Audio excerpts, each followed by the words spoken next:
समिति जो लगातार महिलाओं की लड़ाई लड़ रही है और उनके हकों की भी लड़ाई लड़ रही है। चर्चा की बात करते हैं, महासचिव है अंकिता जी। मैम, लगातार महिलाओं के संगठन लड़ाई लड़ रही हैं। बहुत से संगठन होते हैं जो महिलाओं के प्रति नहीं एक्टिव होती हैं, फिर भी महिलाओं की लड़ाई करती हैं, महिलाओं के साथ खड़ी।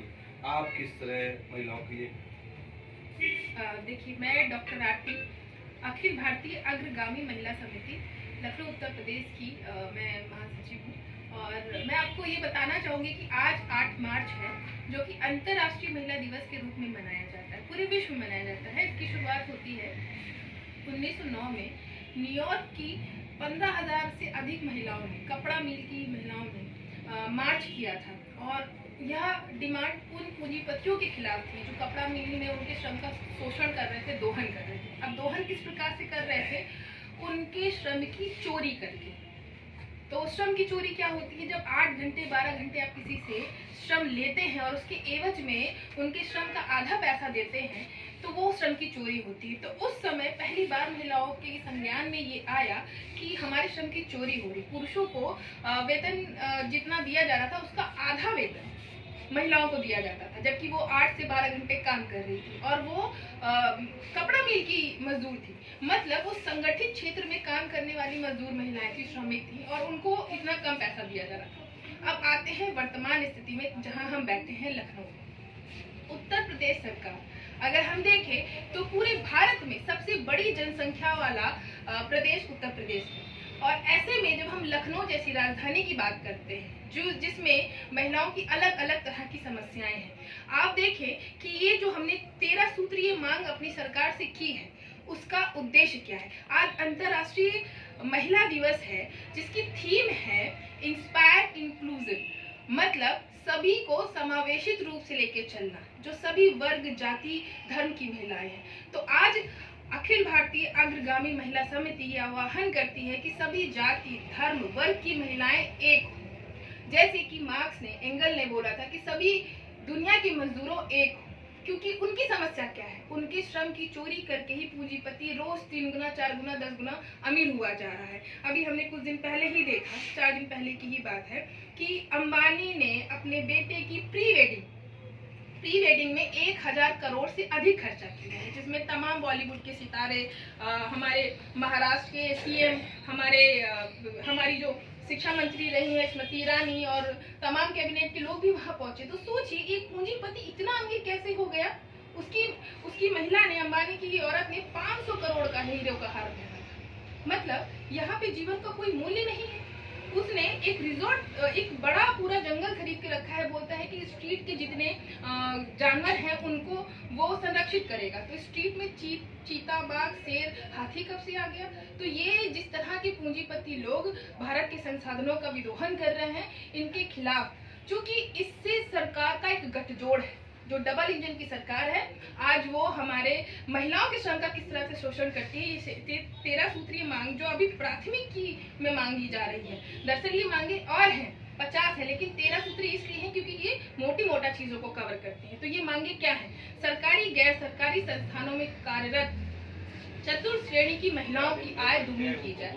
क्यों जरूरी है ये? क्योंकि अगर ये आय दुगनी नहीं की गई, महिलाओं को पता है जो चतुर्थ श्रेणी की महिलाएं हैं उनके साथ क्या किया जाता है? वो 8 से 12 घंटे काम करती हैं, वो सफाई कर्मी होती हैं, वो हॉस्पिटल्स में काम करती हैं, वो तमाम संस्थानों में काम करती हैं, उपयोग का भी काम करती हैं। उनसे काम ज्यादा लिया जाता है, लेकिन उनको उनका पारिश्रमिक कम दिया जाता है। दूसरा है जो आशा बहू है, आशा संगिनी है, आंगनबाड़ी है, और उनमें कार्यरत महिलाओं को राज कर्मचारी का दर्जा दिया जाए तथा उनकी जो आय है वो 40,000 से अधिक रखी जाए। आप पूछेंगे कि चतुर्थ श्रेणी का कर्मचारी क्यों नहीं बोला आपने? हाँ, बिल्कुल वो चतुर्थ श्रेणी के कर्मचारी हो सकती हैं, लेकिन आपको पता होना चाहिए, आशा बहू, आशा संगिनी, ये लोग 24 घंटे काम करते हैं, 365 दिन काम करते हैं। आपके लिए शिवरात्रि की छुट्टी हो सकती है, उनके लिए कोई सैटरडे संडे नहीं होता। रात के 3 बजे भी उनका दरवाजा खटखटा के लोग प्रसन्न पे उनको लेके जाते हैं। तो उनके श्रम का ये योगदान है कि आप तो 9 से 6 या 10 से 6 काम करते हैं, वो 24 घंटे काम करते हैं। तो उनके श्रम को आपको सम्मान देना पड़ेगा और उनको राज कर्मचारी का दर्जा देना पड़ेगा। उनको पेंशन की सुविधा से लेकर के जितनी भी सरकारी सुविधाएं हो सकती है, उनके स्वास्थ्य बीमा, उनका भी स्वास्थ्य खराब होता है, तो ये जो आप 1500 रुपए 2200 रुपए उनको एक झुंझुना पकड़ा रहे हैं, इससे आप गैस सिलेंडर के साथ ना 5 किलो राशन मुफ्त मिलता है, उसके साथ भी उनको दूध या सब्जी नहीं मिल पाएगी, दाल नहीं मिल पाएगी। तो इसलिए ज़रूरी है कि उनको हम जितना स्वस्थ रख पाए। आज जो हमारे जो स्वास्थ्य कर्मी हैं, उनकी खुद का स्वास्थ्य चरमराया पड़ा है। भाई वो 24 घंटे काम करते हैं, जो पूरी नींद नहीं लेगा, पूरा डाइट नहीं लेगा, उससे हम कहेंगे कि वो भारत पूरे उत्तर प्रदेश और लखनऊ का स्वास्थ्य संभाल ले, तो उसको हमको उसकी पूरी पारिश्रमिक देनी पड़ेगी। दूसरा है कि भारत की प्रत्येक गृहिणी को 15,000 रुपए प्रति माह दिए गए। आप सोचेंगे ये तो मुफ्त की रेवड़ी है, आप बात कर रही हैं। आपको पता है कि एक पूंजीपति हजारों करोड़ रुपए कैसे कमा लेता है? क्योंकि जब एक गृहिणी घर में काम करके देती है तो उस मिल में उस इंडस्ट्री में काम करने वाला पुरुष जाके उसको काम करके देता है, उसके बदले में उसको उतना पैसा मिलता है कि वो बस जी भर जाए। लेकिन जो महिला उसके घर में खट रही है उसको क्या मिलता है? पूंजीपति दिन दूनी रात चौगनी तरक्की कर रहे हैं। हम देख रहे हैं भारत के कुछ पूंजीपति हैं जो पहले पायदान दूसरे पांचवें पायदान पे आकर के दुनिया के सबसे बड़े अमीरों में शुमार हो रहे हैं। ऐसे में हम महिलाओं को क्या दे रहे हैं? तो ये डिमांड हमारी है कि महिलाओं को, जो गृहिणी हैं, उनके श्रम को आप पहचाने कि वो जो श्रम कर रही है उसका मेहनताना आपको देना पड़ेगा। तो सरकार उनको कोई मुफ्त की रेवड़ी नहीं दे रही है। जो घरों में काम, सरकार कहीं न कहीं महिलाओं के सम्मान की हमेशा बात करती है। आज भी कहीं न कहीं देखा है तो चुनाव के माहौल पे 100 रुपए छूट दी है। क्या लगता है चुनावी दौर पे ये ऐसे लुभावने महिलाओं के लिए दिए जाते हैं लालच? मैं बस एक ही प्रश्न आपसे पूछूंगी, क्या खाना केवल महिला खाती?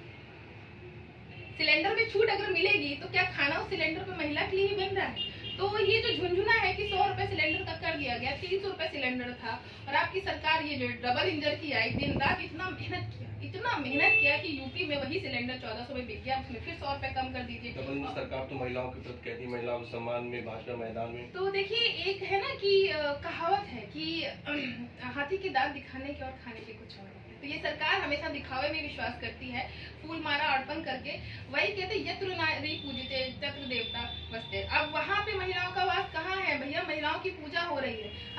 हमें नागरिक बतौर आप रखिए, हमें कोई देवी देवता नहीं बनाइए। अखिल भारतीय अग्रगामी महिला समिति किस तरह अब आगे की रणनीति बनाएगी? महिलाओं के लिए किस तरह लड़ाई लड़ेगी? क्योंकि महिलाओं पे अत्याचार कहीं न कहीं बढ़ते जा रहे हैं। महिलाओं को लेकर के हम ये चाहते हैं कि एक अलग जुडिशरी बने, जिसमें जज भी महिला हो। सुप्रीम कोर्ट की कोई महिला जज नहीं है। जो सेशन कोर्ट वाकई वगैरह में होती भी है, उनके ऊपर जो पुरुष होते हैं वो हावी होते हैं। आपको पता है कि ज्यादातर आधी आबादी में जो हिंसा होती, चाहे घरेलू हिंसा एक्ट हो जाए, चाहे आप जब तमाम देख लीजिए, अभी भवरी देवी का केस है, शायद उसको 28-29 साल होने वाले हैं, कार्यस्थल पे यौन हिंसा हुई थी।